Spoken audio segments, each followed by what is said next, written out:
Hello everyone, and welcome to Unlock B2 English. I'm Sarah. And I'm Mark. We're thrilled to have you with us for a brand new episode. Have you ever been in an English meeting, heard something important, but suddenly thought, wait, what was that exactly? Today, we're diving into a super practical and essential topic, especially if you use English in professional or academic contexts: how to ask for clarification and how to ask for information to be repeated in meetings. Exactly. We'll give you the tools to handle those situations with total confidence. Before we start, here's the key vocabulary that will help you understand and use today's phrases.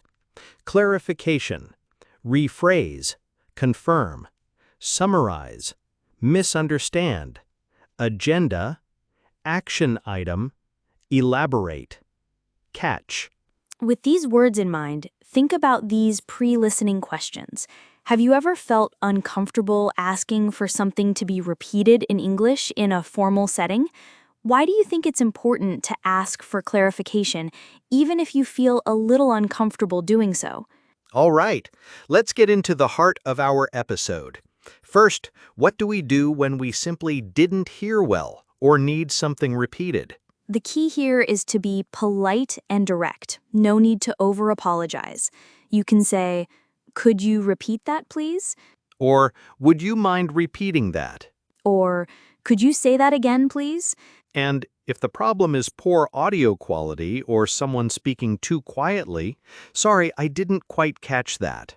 Also, "I'm sorry, I missed that." And could you speak up a little, please? Now, let's move on to when you do hear but need more clarity, that is, a clarification. This is crucial when you don't understand a specific concept or point.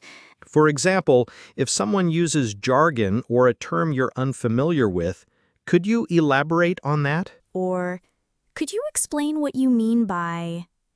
Also, I'm not sure I follow you. And, "Could you clarify what you mean by..." Sometimes we understand the words, but the idea isn't clear. In those cases, you can ask them to rephrase it. Could you rephrase that, please?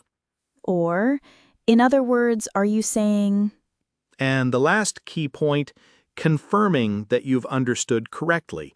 This shows you're paying attention and is good practice to avoid misunderstandings. Use phrases like, "So, if I understand correctly, you're saying..."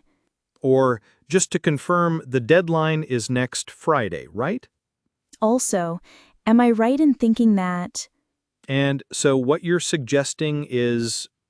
And a little tip, you can always add an introductory phrase to be even more courteous. "Excuse me." Or, sorry to interrupt, but... Also, just a quick question about... And could I just check something? Let's look at a couple of practical examples in a meeting situation. Imagine your boss says something quickly about the budget. You could say, "Excuse me, I didn't quite catch the last part about the budget. Could you repeat that, please?" Or if a colleague uses specific company jargon you're not familiar with. "Sorry, could you explain what you mean by synergy? I'm not familiar with that term in this context." And to confirm an important action item.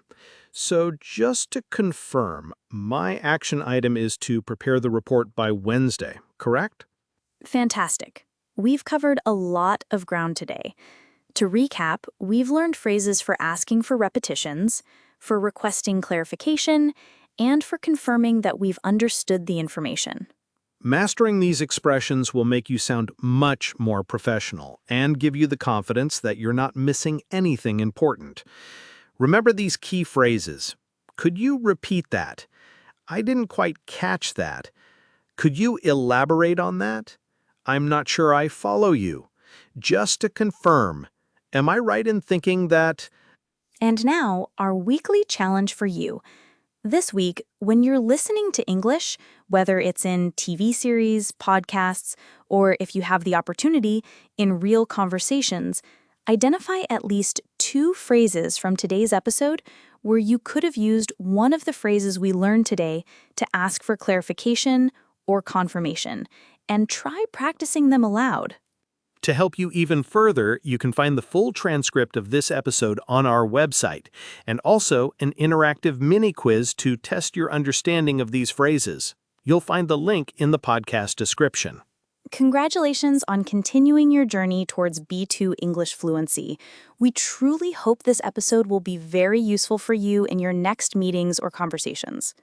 Don't forget to subscribe to Unlock B2 English and share this podcast with other students. If you found today's episode useful for understanding how to interact more effectively, you might also benefit from revisiting episode 24, Idioms and Colloquialisms in English, sounding more native to further enhance your natural English communication. See you in the next episode.